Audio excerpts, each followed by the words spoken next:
Seja bem-vindo ao Surreal, um canal para você que ainda tem dúvidas ou nunca ouviu falar na transição planetária. Ou para você que anda se sentindo vazio, sem um propósito na vida. Eu sou a Sofia Marchetti. Olá, e eu sou Luiz Genro.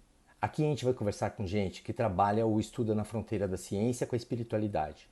Você vai conhecer relatos que desafiam a forma como a gente enxerga o mundo. E entender porque a prosperidade na vida, não só do ponto de vista material, depende do nosso equilíbrio mental, emocional e espiritual. Surreal, um canal sobre fenômenos anômalos que fazem parte da história, mas que são ignorados pela grande imprensa e pela maior parte da ciência. E você vai entender por quê. Hoje a gente conversa com o engenheiro civil Silvio Luiz Gonzalez. Ele é palestrante, monitor do curso básico de Espiritismo e facilitador de um grupo de estudos do livro O Céu e o Inferno de Allan Kardec, no grupo espírita Batuíra, em São Paulo. Boa noite, Silvio. Obrigado por participar. Boa noite, Luiz. Boa noite, Sofia. Muito feliz por estar aqui com vocês. Muito obrigada, Silvio, por participar com a gente. E eu queria começar perguntando para você, o que que é o Espiritismo e quando ele surgiu? Primeiro, eu queria deixar claro que vamos dizer, as reflexões e os pensamentos que eu vou externar aqui são muito pessoais meus, né? Não estou falando aqui em nome de qualquer instituição ou grupo espírita. São reflexões minhas, né? É, o espiritismo ou doutrina espírita tem uma data de inauguração, diferentemente de muitas outras doutrinas, né? Ela surge na segunda metade do século XIX, quando o professor Hippolyte Léon Denisard Rivaio, um pedagogo francês, toma conhecimento de fatos que estavam ocorrendo em Paris naquela oportunidade, ali por volta de 1853, 54, e que eram as mesas girantes. Interessante a gente perceber que essas mesas girantes fazem parte de livros que existem na Biblioteca Nacional da França, de pesquisas que foram feitas com esse fato, né? Então, era um fato corriqueiro, muita gente se divertia com essas mesas girantes, e o professor Rivaio toma conhecimento disso, é convidado, inclusive, em 1854, a participar lá de um evento com essas mesas girantes. Ele não vai, não demonstra interesse por isso, e somente 2 anos depois é que ele participa, quando ele recebe a notícia de que essas mesas giravam e respondiam perguntas com identificação. As respostas que eram dadas ali naquele momento foram identificadas como pessoas que já tinham vivido anteriormente na Terra e que se autodenominavam como espíritos, né? E que estavam ali para responder aquelas perguntas. E ele percebe nas respostas e na profundidade das respostas que ele tinha um conhecimento mais profundo. E a partir desse instante, em 1856, ele começa a participar de uma reunião específica, que era semanal, levava perguntas para essas reuniões, foi coletando perguntas e respostas, né, numa quantidade bastante grande. As reuniões que até então não tinham tanto um caráter sério passam a ter um caráter sério, as pessoas que estavam participando eram pessoas sérias, e ele foi acumulando essas perguntas e respostas,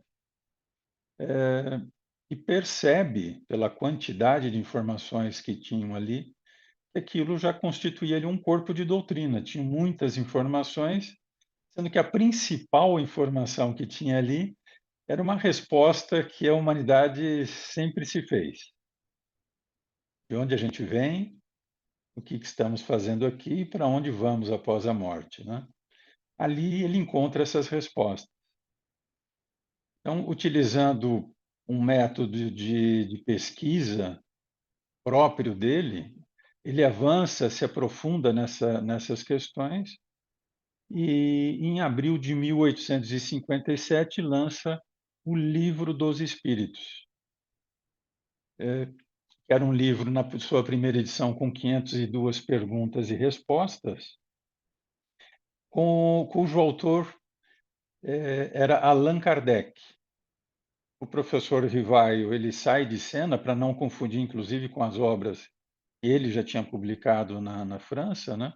E publica esse livro com o pseudônimo de Allan Kardec. Então, nesta data, surge a doutrina espírita.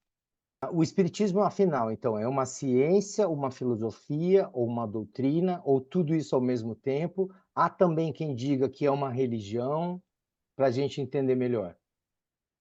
Então, Luiz, ela é uma doutrina, ela é um conjunto de conhecimentos. Allan Kardec, quando publica o livro dos Espíritos, ele faz questão de que o título do livro seja o livro dos Espíritos. Por quê? Porque as informações contidas ali são dos Espíritos. É um conjunto de informações, no meu ponto de vista, sobre a vida, o que é a vida. Quem somos nós, por que estamos aqui. Então, na minha visão, é uma doutrina. Eu, particularmente, não entendo como sendo uma religião da forma como nós entendemos a religião hoje, né? Em que nas religiões, ou se a gente for no dicionário lá, ver a definição de religião, e que existe um Deus criador a quem a gente deve submissão, e esse Deus controla a vida de todos, né? Então, nesse sentido, doutrina espírita não é uma religião, não como a entendemos, né? Mas tem um aspecto de demonstrar ou mostrar para a gente o que é a vida, qual o nosso papel na vida, o que estamos fazendo aqui, qual o sentido de viver, né? Mostra os porquês das diferenças entre nós, e um objetivo fundamental para todos nós, que é aumentarmos as nossas experiências e o nosso conhecimento. Então, para mim, o Espiritismo é uma doutrina, um conjunto de conhecimentos. E as pessoas, elas usam o termo kardecismo e mesa branca também como sinônimos do espiritismo. É tudo a mesma coisa? A doutrina criada aí, ou fundada por Kardec, né, ou elaborada, e a gente também costuma falar codificada por Allan Kardec, é simplesmente espiritismo ou doutrina espírita, que tem esse determinado conjunto de conhecimentos. Outros termos utilizados servem para diferenciar de doutrinas parecidas com a doutrina espírita, mas que não são rigorosamente o espiritismo, né? Então, aqui no Brasil se acostumou a definir ou a taxar como kardecista em função da origem em Kardec, né? Mas a doutrina espírita é uma só, é o espiritismo. A gente É, normalmente, quando fala do espiritismo, fala de O Livro dos Espíritos, mas na verdade a codificação como um todo, ela é composta por 5 livros. O primeiro foi O Livro dos Espíritos, como eu disse, na sua primeira edição, com 502 perguntas e respostas, em 1857. Mas em 1861, Kardec publica a segunda edição, que é exatamente como a gente tem hoje acesso a ela, com 1019 perguntas. Em seguida, ele publica o Livro dos Médiuns, depois o Evangelho segundo o Espiritismo, é o terceiro livro. O quarto livro, O Céu e o Inferno, ou a Justiça Divina, segundo o Espiritismo. E, por último, a Gênese, os Milagres e as Predições, segundo o Espiritismo. Então, toda a doutrina codificada por Allan Kardec a gente encontra nesses 5 livros. A gente entendendo o conteúdo, o objetivo dessas obras e o que essas obras podem nos transformar, mudar os nossos pensamentos, os nossos sentimentos, né? Nós nos classificamos como espíritas, pura e simplesmente, né? Sem outras denominações. Mas ao longo do tempo, aí, em função, como eu disse, do surgimento de religiões que utilizam principalmente de mediunidade, né? Começou a se criar essa confusão, isso é espiritismo, não é? Algumas pessoas começaram a classificar a doutrina como kardecista, né? Mas é a doutrina espírita, pura e simplesmente, ou espiritismo. Pouca gente sabe que os fenômenos mediúnicos já existiam havia séculos, né, antes do Kardec codificá-los. E menos ainda que ele usou o método científico para provar a existência da vida após a morte. Como é que ele fez isso? E aí explica um pouco também essa coisa dos espíritos. Quem eram esses espíritos que ajudaram ele a escrever os livros? É interessante, Luiz. Nesta época, lá pela segunda metade do século XIX, se tornou muito comum aquele fenômeno que eu falei das mesas girantes. As pessoas se aproveitavam deste fato para fazer perguntas e obter respostas a respeito da sua vida, né? E normalmente realmente focada em interesses pessoais, e obtinham respostas. Alguns pesquisadores se aproximaram desse fato, aliás, vários pesquisadores, preocupados, focados no fenômeno em si e não no que as respostas, as informações que estavam vindo. Normalmente preocupados em desmentir o fato. Mas era um fato, as mesas se moviam e respondiam perguntas, né? Kardec se aprofunda e percebe as informações, por quê?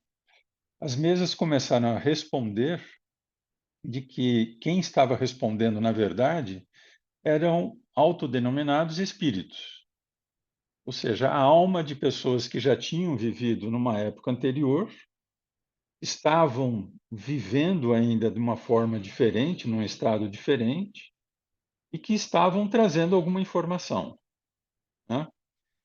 Kardec se aprofunda nisso a ponto de explicar o fenômeno mediúnico, o que é mediunidade. Ele chamou de mediunidade. E quem estava ali servindo como intermediário de médium, né? A mediunidade, essa possibilidade de comunicação entre as almas ou espíritos conosco, né? Na doutrina espírita nós falamos como encarnados, sempre existiu. Se a gente for na nossa história, em livro de histórias, a gente vai ver lá as consultas que existiam normalmente relacionadas a questões de guerra ou interesses do Estado, né? Isso sempre existiu. Mas nunca o fenômeno em si foi explicado. Todo mundo se aproveitava dele, não sabia como funcionava, né? Qual era o mecanismo dessa comunicação, mas existia essa possibilidade. A doutrina espírita, Allan Kardec, principalmente através do Livro dos Médiuns, traz toda a informação, um encadeamento de informações explicando como é que funciona a mediunidade, como é que se dá esse fenômeno, né? Então, o fenômeno em si é explicado por Kardec. Melhor dizendo, é esclarecido pelos espíritos a Kardec como é que funciona o fenômeno. Kardec explica isso, desenvolve esse raciocínio, esse pensamento no Livro dos Médiuns, né? Com dois objetivos principais, explicando o fenômeno em si, como é que se dá, e principalmente dando uma função, e uma função séria para a mediunidade. Então, esse é um enfoque da doutrina espírita em relação à mediunidade. Tira preconceitos, tira fantasias que existiam em cima, né, desse fenômeno, e dirige ele de uma forma produtiva, tanto para aquele que é médium, intermediário, como para quem está trazendo a mensagem, o espírito comunicante. Com o objetivo de trazer informações que sejam importantes para a gente, para a nossa transformação, para a modificação de todos nós, né? E num caminho inverso dessa comunicação, levar explicações para espíritos que ainda não entendem que estão desencarnados, para se reencontrarem lá no plano espiritual e acharem um caminho lá de equilíbrio, de entendimento e passar a viver uma vida normal no plano espiritual. Então, mediunidade dentro da doutrina espírita é isso, é trazer a informação do funcionamento do fenômeno e uma razão para ele, um objetivo para ele. E um objetivo produtivo, né? De uma maneira simples, sem fantasias, sem ornamentos. Ou seja, a gente trabalhar e desenvolver a mediunidade de uma forma produtiva, com uma intenção, né? Mas só para entender, então, o método que o Kardec usou é ele fazia as Ok, perguntas e as mesas respondiam, ou tinha algum médium que fazia essa conversa acontecer? ok, Sofia. Então, durante esse processo lá do surgimento dessas mesas girantes, e nas reuniões que Kardec participou, existia um grupo de pessoas ali específico, principalmente mulheres jovens, né? Que na época de Kardec não tinham a instrução que os homens tinham, algumas delas inclusive analfabetas, né? Então Kardec fazia a pergunta e inicialmente quem respondia era a mesa através de pancadas. Inicialmente, na verdade, ela girava e parava um pé numa letra e ia formando palavras. Então a gente pode imaginar que era um processo extremamente demorado. Depois, até por instruções dos próprios espíritos, passou-se a fazer o seguinte: duas pessoas seguravam um cesto com um bico, prendiam lá uma espécie de um lápis na ponta, e essa cesta, com essas pessoas segurando, escreviam a resposta. Interessante a gente perceber que isso deu uma segurança para Kardec naquela oportunidade, de que, através desta forma, ou seja, duas pessoas segurando um único cesto e o cesto escrevendo, a resposta não poderia estar vindo das pessoas que estavam segurando. É porque a pergunta era feita na hora ali, né? Não era nada previsto anteriormente, então não teria como essas pessoas pensarem numa resposta as duas juntas. E aí imagine duas pessoas segurando uma cesta, escrever alguma coisa em resposta a uma pergunta específica. Depois, né, também através da instrução ou da comunicação dos espíritos, esses médiums, essas pessoas que ficavam à volta da mesa, seguravam o lápis e ela mesma escrevia, ou seja, tornou o método mais rápido. E, em seguida, houve uma mistura aí de escrita e de fala, aquilo que a gente chama de psicografia, a escrita, e psicofonia, a fala. Então, o método, todo o processo se acelerou. Agora, o que Kardec fez? Ele percebeu que, mesmo diante dessa, vamos dizer, dificuldade de haver a preparação de uma resposta anterior, né? A resposta sendo dada por um espírito, como é que ele poderia ter certeza que aquela resposta era correta, faria sentido, né? Se era uma pessoa respondendo? Então, ele começou a fazer a mesma pergunta a diversos médiums e a diversos espíritos, não só residentes em Paris. Ele encaminhava, por exemplo, perguntas a pessoas de outras cidades, às vezes de outros países, né, e obtinha resposta. Quando ele percebia que aquelas respostas tinham uma coerência, traziam uma informação importante, ele adotava aquilo como uma verdade, mas ainda se aprofundava pesquisando aquela informação que veio. Então, quando a gente fala do caráter científico da doutrina espírita, está nesse sentido. Kardec não saiu fazendo perguntas e obtendo respostas e acreditando em tudo. Ele fez muitas perguntas parecidas ou iguais a diversos médiuns de diversas localidades. Percebendo um conjunto coerente, ele adotava aquilo. Quando uma certa quantidade de informações ou uma única informação derrubava ou desfazia uma informação anterior, ele desprezava aquilo, simplesmente jogava fora. Então, a construção do conhecimento ele fez dessa maneira. Ele chamou de controle universal. seja, fazendo a pergunta a diversos médiuns diferentes, de diversas localidades diferentes, para ter certeza que não havia interferência do próprio médium e, vamos dizer, testando o conhecimento daquele espírito que estava respondendo a pergunta. Então, obtendo pontos de vistas ou respostas diferentes, mas trazendo o mesmo, no fundo, um mesmo conhecimento, e não simplesmente acreditando na primeira resposta que ele obtinha. Então, o caráter científico da doutrina está nisso, na sua formulação. E quem eram os que respondiam as perguntas? Eram autodenominados espíritos ou almas de pessoas que já tinham vivido anteriormente no nosso planeta, na Terra, né? E que estavam numa forma de vida diferente, mas ainda vivendo, né?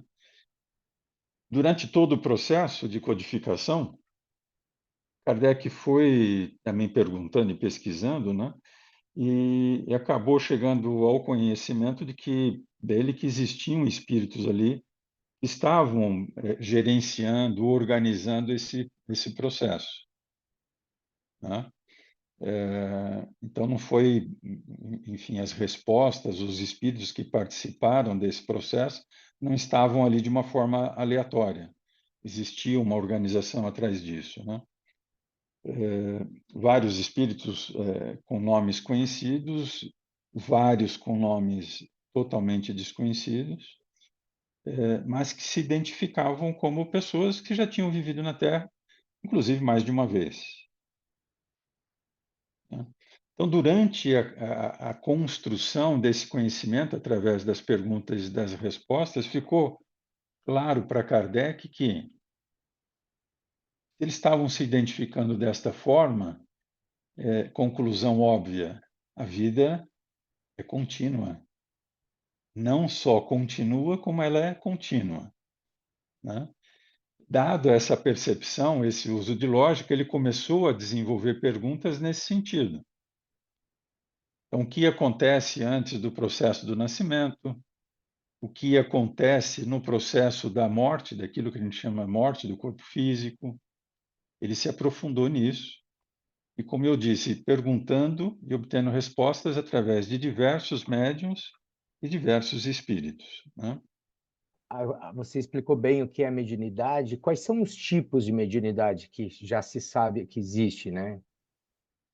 Então, a doutrina espírita surge através daquilo que nós chamamos de mediunidade de psicografia e de psicofonia, que são dois tipos de mediunidade, um através da escrita e outro através da fala. Existem outros tipos de mediunidade que, se a gente for perceber hoje, já não são tão fáceis de encontrar, né? Mas que estão envolvidas com fenômenos físicos, por exemplo, o fato das mesas girarem, né? Requeria médiuns específicos para esse tipo de trabalho. Antes disso, existiam fenômenos também bastante comuns de barulhos que aconteciam, que é a mediunidade que a gente chama de tipografia, de o espírito provocar barulhos, né? Médiuns sensitivos, ou seja, existem diversos tipos de mediunidade. Mediunidade de cura, né? Na nossa história também, se a gente for buscar, a gente vai perceber pessoas que tinham essa capacidade de provocar a cura de doenças, né? Mas hoje, basicamente, se resume a psicografia de uma forma mais comum. A psicografia é a psicofonia. Por trás disso tem uma questão interessante. As mesas girantes, ou seja, um espírito se utilizar de um médium para provocar o movimento de uma mesa, chama demais a atenção das pessoas. Então, isso acabou se tornando muito comum, não só na França, mas em diversos países na Europa naquela época, né? E por que se tornou comum? Porque chamava atenção. É um fenômeno físico que chama atenção, né? Hoje nós estamos numa situação muito diferente, em que a gente é provocado muito mais intelectualmente, muito mais a refletir sobre a informação e não tanto sobre o fenômeno, para tentar descobrir o que esta informação pode trazer de transformação na gente, né? E Kardec, inclusive, coloca numa das suas obras que a gente conhece o verdadeiro espírita pela sua transformação. Então, o que que é isso? É a gente mudar os nossos pontos de vista, os nossos propósitos de vida, o nosso comportamento, a gente gerenciar os nossos sentimentos, as nossas reações, dado o conhecimento que a gente tem em relação do propósito da vida, né? Estamos aqui para produzir alguma coisa, para produzir uma transformação em nós mesmos, para conseguirmos olhar de uma forma mais profunda o nosso próximo, entender porque existe tanta diversidade entre nós, tantas diferenças, né? E adotar essa diferença e essa diversidade como uma forma, uma conquista de conhecimento, aproveitar isso como uma forma de nos transformarmos, né? Perceber nas diferenças uma riqueza de informações, né? E não achar que nós somos os melhores, os únicos, e temos a verdade absoluta, né? Então, a própria mediunidade em relação ao tempo foi se transformando, algumas foram até desaparecendo, né, ou se tornando raras, para chegar basicamente nesses dois tipos de mediunidade, com um objetivo: troca de informações, troca de conhecimentos, troca de ajuda, né, num sentido duplo. A gente receber informações que sejam importantes para a nossa transformação e a gente, com a nossa capacidade, ajudar espíritos que estejam num processo não muito equilibrado após o seu desencarne, né? Então, o objetivo principal da mediunidade é esse, segundo a visão da doutrina espírita, né? E é interessante a gente perceber isso, né? Nós, na nossa vida, durante toda a nossa vivência, a gente vai produzindo dentro de nós pensamentos, sentimentos equilibrantes, produtivos, ou não. Quando vivemos de uma forma mais perene, um pensamento equilibrado, com um sentimento mais voltado para a fraternidade, quando a gente desencarna, ou da forma como é mais conhecida, quando a gente morre deste mesmo jeito, em equilíbrio, né? Com um autoconhecimento um pouco maior, um pouco mais pleno, né? E nos encontramos como espíritos numa nova forma de vida, desta mesma forma, equilibrado, tranquilo, percebendo o novo ambiente, obviamente com uma certa dificuldade inicial, que é uma transformação grande, né, no processo de deixarmos esse corpo denso para trás e passarmos a viver de uma forma diferente, né? Mas então, repetindo, se temos a nossa vida com o nosso pensamento desta forma, a gente vai continuar desta mesma forma. Se vivemos uma vida não tão equilibrada, com sentimentos não tão produtivos, e afinal de contas, né, possam trazer para a gente muita felicidade, uma felicidade concreta, quando a gente desencarna, a gente vai estar do outro lado da mesma maneira,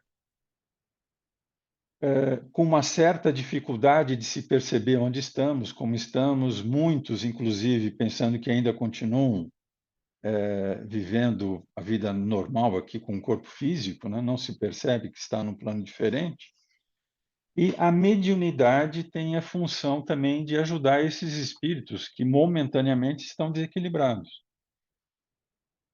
Estão, com o seu pensamento, com o foco total do seu pensamento ainda voltado aqui às questões materiais, e um médium, né, tem a possibilidade de ajudar de uma forma mais efetiva esses espíritos recém-desencarnados, ou tão não recém, né, a entender, que cada um entenda a sua nova situação, perceber que perderam o corpo físico, ou em outras palavras, morreram.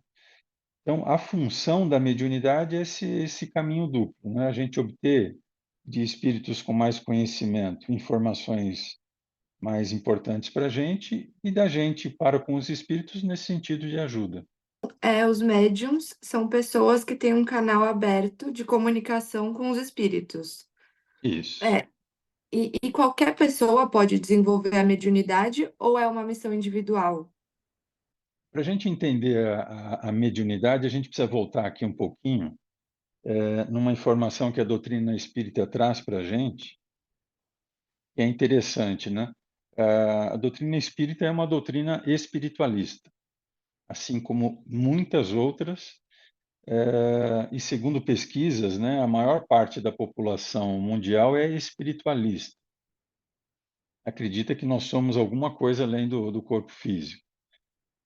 E dizem que o espírito é uma coisa imaterial, né? É o ser que pensa, que tem sentimentos, poder criativo, né? Mas é imaterial.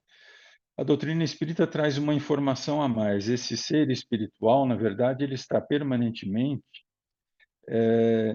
revestido por um corpo semimaterial, essa é a informação que a gente encontra no Livro dos Espíritos, que Kardec chamou de perispírito.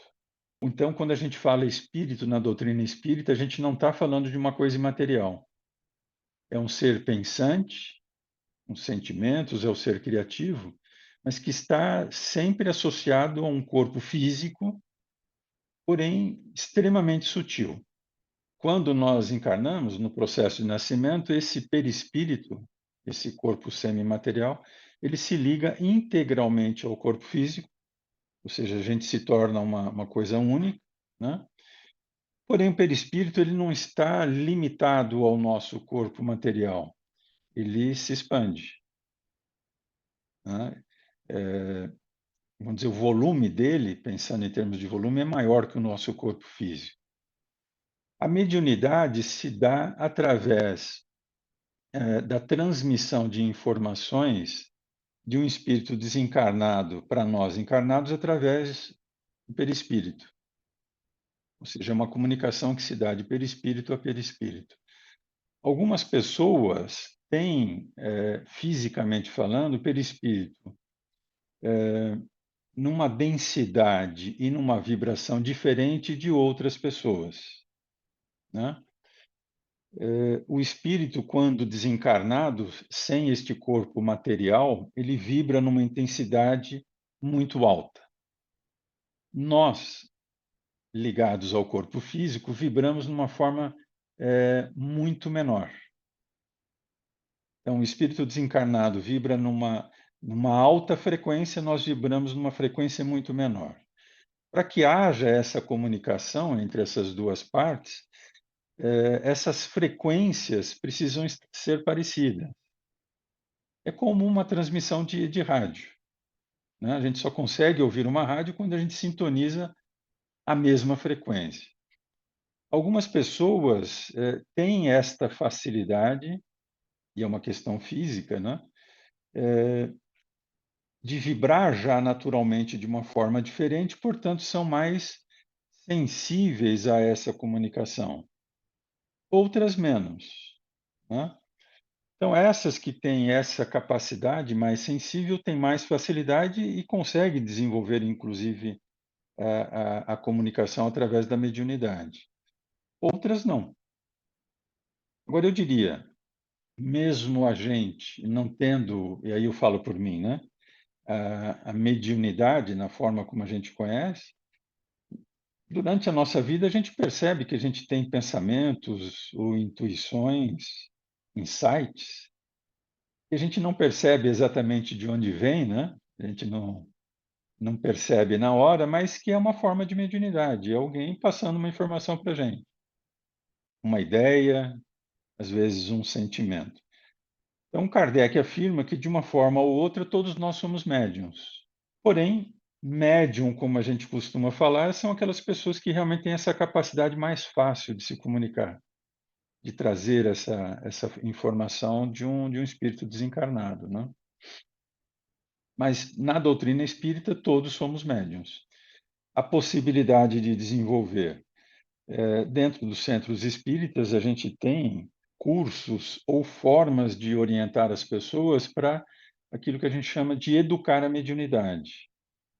Ou seja, da pessoa fazer ou trazer a comunicação num determinado instante dentro de um ambiente controlado, e não a qualquer hora, né? Perceber os sentimentos, as ideias envolvidas naquilo que ela está recebendo, perceber que não é dela, né? Para que ela tenha, inclusive, uma vida mais equilibrada, mais tranquila e que produza alguma coisa com a sua mediunidade dentro de um ambiente controlado, específico e num determinado momento. Então, isso é o que a gente chama de educação mediúnica. E você falou do passado já existir a mediunidade, né? As pessoas eram médium, não sabiam disso, eu tinha essa capacidade, né? Se achavam louca porque ficavam ouvindo vozes, ideias que ela percebia que não era própria dela. Algumas externavam essas ideias, pensamentos, e muitas delas foram terminar numa fogueira, né? Porque o processo mediúnico era desconhecido. Hoje, a gente tem esta informação do que é a mediunidade. Uma pessoa que começa a ter pensamentos que ela percebe que não são próprios, ideias muito diferentes, ela pode conduzir isso de uma forma produtiva e levar uma vida absolutamente tranquila, né? Diferentemente do que ocorria no passado. Aí aparece, então, a importância das escolas de educação mediúnica que a gente encontra em praticamente todos os centros espíritas, né? O espiritismo classifica os espíritos de acordo com o nível de evolução? Como é que funciona isso? Luiz, é uma pergunta interessante. O que Kardec percebeu quando estava ali fazendo as suas perguntas e obtendo as respostas? Se eu estou vivendo esta vida, mas já vivi algumas vidas anteriormente, e vou viver, segundo a informação dos espíritos, infinitamente, né? E os espíritos falam para ele que a gente surge em algum ponto lá para trás de uma forma extremamente simples e insciente. Nas traduções aqui do nosso português é simples e ignorantes, de uma forma extremamente simples e sem conhecimento. Então, se a gente surge em algum momento lá para trás dessa forma, é que nós estamos num processo de crescimento. Estamos acumulando experiências e conhecimento, né? Kardec percebeu uma coisa bastante simples: a gente pode ser classificados em faixas, né, de conhecimento. Então, ele classifica lá dentro do Livro dos Espíritos os espíritos numa forma mais simples, com um pouco mais de conhecimento, enfim, em diversas faixas, né, até chegar àquilo que ele chama de espírito puro. Numa forma de para a gente entender essa nossa evolução, né? Então, é mais ou menos, se pensarmos aqui na nossa vida, né? A gente vai para a escola e eu acredito que todos nós, a gente é levado para uma escola, né? Quando criança, a gente não tem essa capacidade de escolher, nem sabe o que é uma escola, mas a gente é levado a ela. A partir de uma determinada idade, a gente já vai sozinho, sabendo o que é a escola, mesmo que não com muita boa vontade. E até que chega um momento que a gente descobre o qual é realmente o objetivo e a importância da escola para a gente, e a gente vai com boa vontade e chega num determinado ponto que a gente, inclusive, escolhe o que a gente quer aprender, né? E aproveitar para a nossa vida de alguma forma interessante. É a mesma coisa, aí traçando um paralelo para a nossa vida espiritual. A gente tem lá um princípio, né, em que a gente é orientado, é levado e é provocado a buscar esse acúmulo de conhecimento, de experiências, e a partir de um determinado ponto a gente já tem capacidade de escolha e começa a escolher e a exercitar o que a gente gosta de fazer. Então, na vida do espírito, a gente pode colocar essas faixas e classificar dentro dessas faixas conforme o grau de conhecimento, de experiência, né? Não necessariamente de idade, de tempo transcorrido, mas de informações e experiências acumuladas, né? Então, Kardec, no Livro dos Espíritos, divide dessa forma para a gente ter essa compreensão. E tem como um espírito ele regredir no conhecimento? Dentro desse paralelo, né, desse exemplo que eu dei em relação à nossa vida como seres humanos, a gente começa a aprender a engatinhar, começa a aprender a andar, a gente pode ter dificuldades nesses processos, podemos caminhar nesse processo de uma forma mais lenta do que outros, mas a gente vai acumulando experiência, aprendendo a ficar em pé, até que uma hora a gente começa a andar sozinho. Pensar em voltar a engatinhar não faz sentido. Pensar num determinado ponto da nossa formação escolar, a gente regredir a ter que aprender a escrever de novo não faz sentido, não tem sentido. Então, o que a gente vê dentro da doutrina espírita a gente pode, dada a nossa dificuldade em despertar para algum tipo de conhecimento, demorar um tempo maior de aprender, de desenvolver, do que outras pessoas, né? Pode chegar até o ponto de esse processo ser tão lento que aparenta estar estacionado, mas na verdade é um processo mais lento. Então, não faz sentido nenhum essa regressão.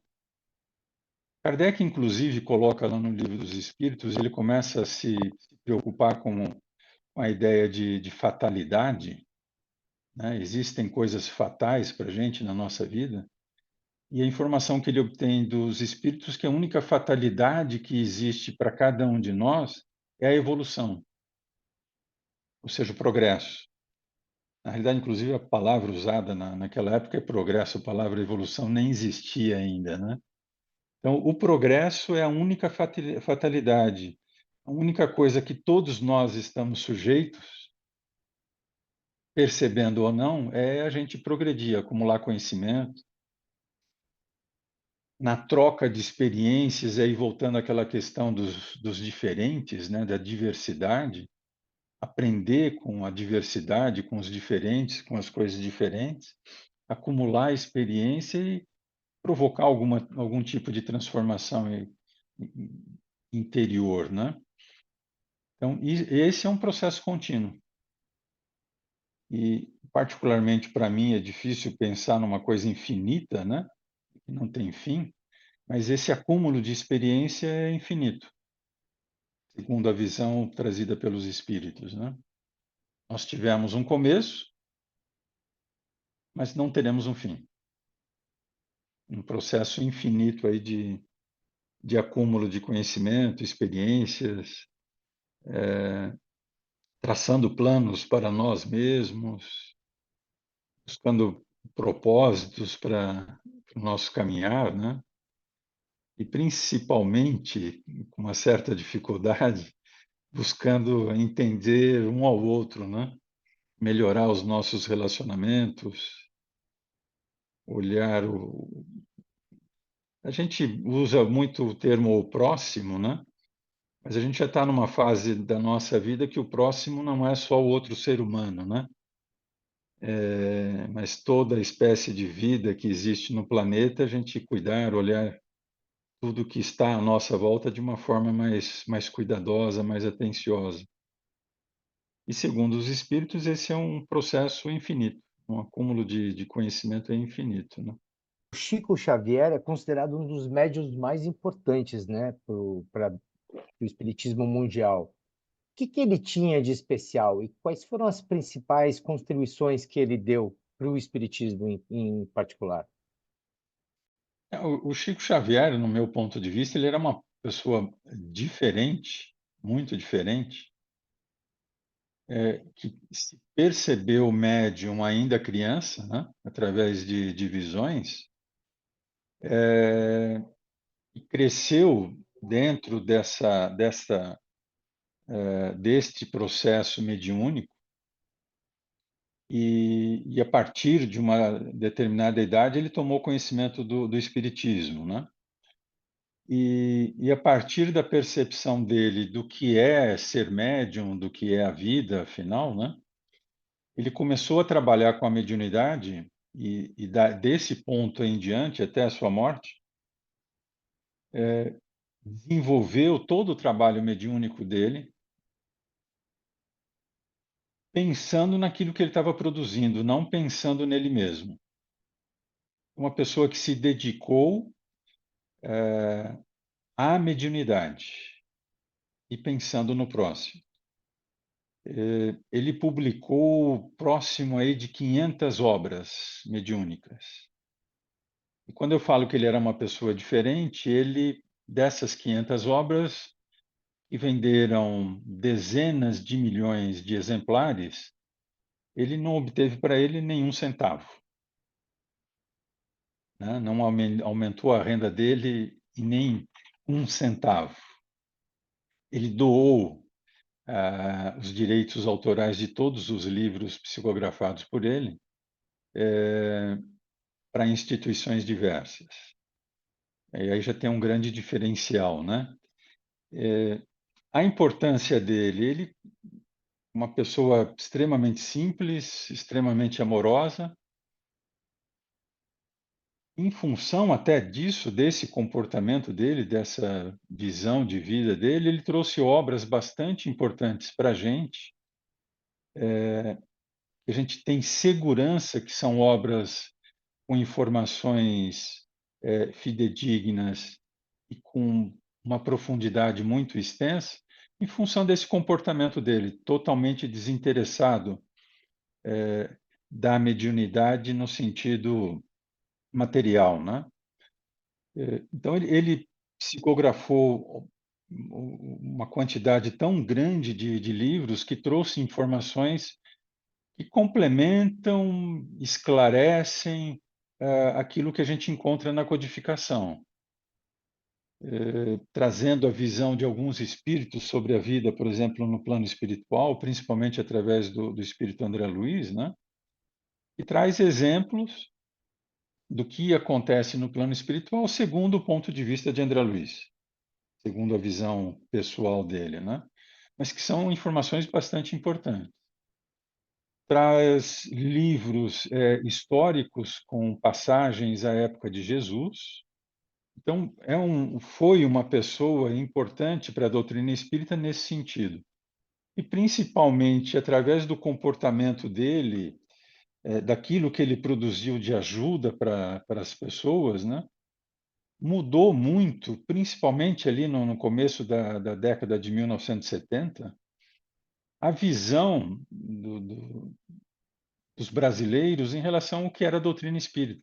Chico Xavier participou de um programa, existia na TV Tupi, lá na década de 1970, que era o Pinga Fogo, né? A participação dele ali foi assim, um ponto de mutação em relação à visão das pessoas em geral e em relação à doutrina espírita, em função da figura dele, do Chico Xavier, né? E dentro dessa questão também, acho que é tem um ponto de vista que é importante a gente perceber, que a doutrina espírita provoca na gente muitas reflexões. A principal dela, né? O que sou eu? O que eu faço aqui? E traz uma ferramenta muito importante para a gente, são os aspectos morais, aspectos éticos de comportamento, através da doutrina, do pensamento, dos ensinos de Jesus. Como eu disse, o terceiro livro da codificação lá de Kardec foi o Evangelho segundo o Espiritismo. E que Kardec fez? Ele pegou ali, naquele livro, apenas os ensinos morais de Jesus, exclusivamente os ensinos morais de Jesus, e dá uma explicação daqueles ensinos à luz da doutrina, né, facilitando para a gente o entendimento do que Jesus quis falar para a gente naquela época, e não podia se aprofundar, porque o entendimento de então não permitiria se aprofundar naquilo. Então, a doutrina espírita, no seu aspecto moral, está totalmente calcada nos ensinos de Jesus, nos ensinos morais de Jesus, né? E isso traz uma facilidade grande para a gente, dentro de uma lógica, casando, entrelaçando, por exemplo, parábolas de Jesus com esse conhecimento. Nós somos espíritos imortais. Então, os ensinos de Jesus começam a fazer um pouco mais de sentido, né? E ali, no Evangelho segundo o Espiritismo, a gente tem ali uma visão da ética da vida, né? Bastante importante para a gente. Traz ali um fundamento importante para a gente mudar o propósito de vida, o nosso sentido, o sentido de entendimento, o sentido de fraternidade, né? O Kardec, ele também falou que que o espiritismo ele não é uma ciência exata, mas sim que ele progride de acordo com o avanço da humanidade, né? O que que você acha que mudou alguma coisa do século XIX para cá? Porque ele até nos livros ele fala que tem algumas perguntas que ele não tinha nem vocabulário para dar as respostas, e assim, a própria doutrina já era assim, já ia assustar muito as pessoas, né? O que ela revela. Então, você acha que de lá para cá a gente avançou nesse aspecto? Sofia, o Livro dos Espíritos ele foi publicado em abril de 1857, 2 anos antes da publicação por Darwin do livro que foi uma revolução e que causou muita preocupação ao próprio autor, né, Darwin, de trazer essa ideia da evolução das espécies, né? Ou seja, de haver um encadeamento entre as espécies, fisicamente falando. Isso derrubava, na época, um conhecimento firme e milenar de que Deus tinha criado tudo que existia daquela forma. Então, 2 anos antes, com a publicação do Livro dos Espíritos, a gente encontra lá a figura de Deus não como Criador. A pergunta número 1 do Livro dos Espíritos, Kardec fez a seguinte pergunta aos espíritos: o que é Deus? Não quem é Deus, é o que é Deus. E os espíritos respondem: é a inteligência soberana, causa primária de todas as coisas. Então, causa primária não é o Criador, né? Então, ele causou o surgimento de tudo que existe, e esta causa, dentro desta causa, existe todo um processo de modificação física, por exemplo, do nosso planeta, né, e de nós mesmos, né? Então, demonstra para a gente um processo de transformação. Então, lá, como estava falando, no Livro dos Espíritos, tinha lá uma pergunta, Kardec já querendo saber, o ser humano, fisicamente falando, ele foi criado por Deus na forma como somos ou vem da transformação de espécies anteriores? E os espíritos falam que sim, né, coincide com a informação que viria depois com Darwin, nesse sequenciamento, nesse encadeamento das espécies. Existe dentro da doutrina uma série de outras informações que estavam adequadas ao conhecimento da época de Kardec. Por exemplo, Kardec se utiliza muito da palavra fluidos, no sentido, por exemplo, de fluido elétrico, fluido magnético. Por quê? Porque não existia ainda, de uma forma muito clara, né, e concreta, a ideia, por exemplo, de corrente elétrica, de campo magnético, né? O termo que se utilizava na época era fluido. Então, ao longo aí do desenvolvimento da ciência, das descobertas que foram feitas, né, a gente começa a entender o conhecimento que está lá no Livro dos Espíritos de uma forma diferente. Então, quando Kardec estava falando lá de fluido elétrico, ele estava se referindo à corrente elétrica. Fluido magnético a campo magnético. Alguma coisa semimaterial, como ele define, por exemplo, o perispírito, a gente entende que o perispírito é uma forma diferente de matéria, né? Hoje a gente sabe, pelo conhecimento que a ciência trouxe para a gente, que matéria e energia são a mesma coisa com densidades ou em forma diferente. Kardec não tinha essa informação.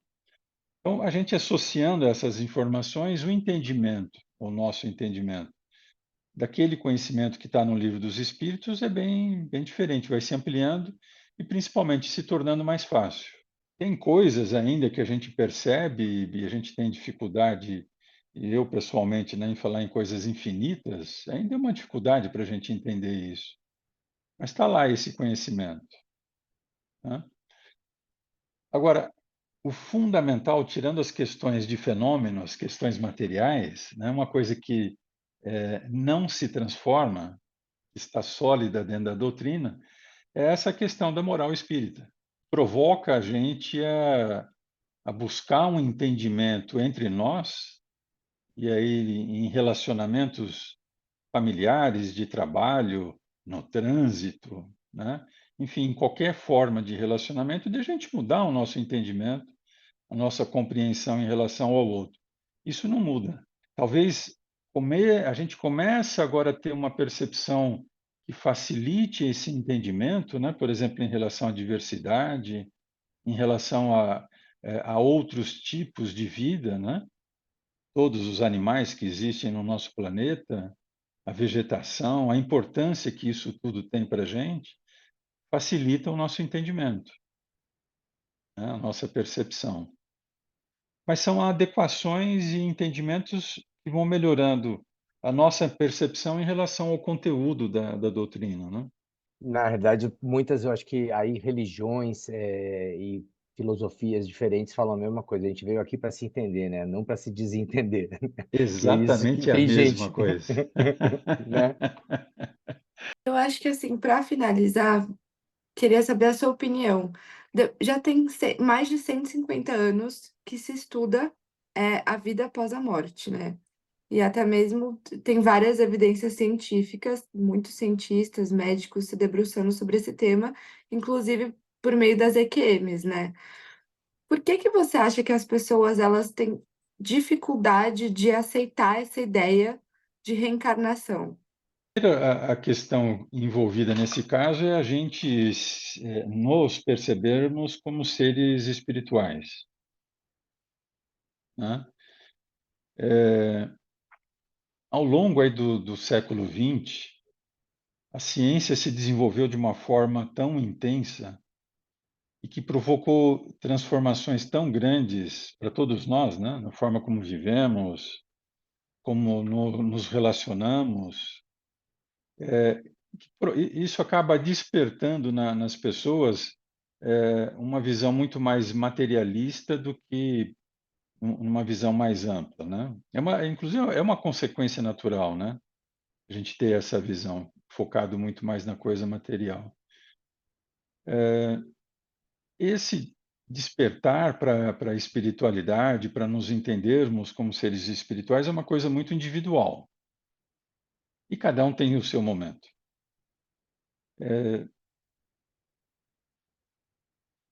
Para mim, essa descoberta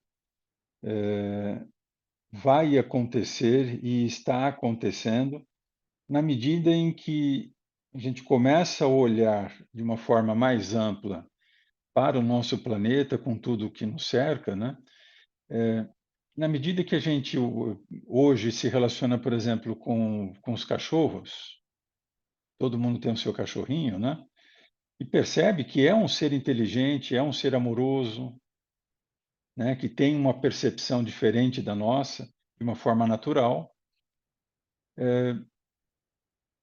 As pessoas vão começar a perceber que existe ali um serzinho que não é só aquela a matéria, assim como outros animais. Estudos estão em andamento, aí, por exemplo, com pássaros, né, descobrindo a inteligência de certos pássaros que estão provocando aí uma revolução no pensamento científico, dado o tamanho da capacidade intelectual de alguns pássaros. E a gente vai começar a ser despertado para isso, de uma forma bastante natural. Eu, assim, tenho uma coisa muito comigo, né? E talvez o conhecimento científico, as ideias que a gente está produzindo, consigam despertar em nós, de uma maneira muito mais intensa, o pensamento da espiritualidade, né? De que somos todos seres espirituais, de uma forma mais intensa do que as religiões tentaram aí ao longo dos séculos e não conseguiram. Eu acho que isso vai provocar uma transformação assim mais efetiva nas pessoas do que se tentou até hoje. Porque nós, de fato, somos seres espirituais. De fato, estamos num processo de transformação, né? Então, em algum momento, isso vai se tornar um fato tão evidente, tão claro, que a gente vai passar a viver de uma forma mais natural com esse conhecimento, que é a vida. Particularmente para mim, com as minhas ideias, com o meu conhecimento, a vida não tem sentido, seria sentido zero existir vida se não fosse dessa forma. Para mim, não faz sentido nenhum. Eu começo a viver quando nasci e vou deixar de existir quando morrer. Para quê? Que sentido tem isso? Para mim, zero, nenhum, né? Então, as descobertas de como isso funciona, de todo esse processo, também é um processo contínuo. Acho Ótimo, que a é gente isso. agradece. Muito bom, né? Muito, muito. Muito obrigada, viu, Silvio? Eu é que agradeço estar aqui com vocês, de estar mais uma vez com a Sofia, conhecer o Luiz. É uma alegria muito grande. Muito obrigado pela entrevista.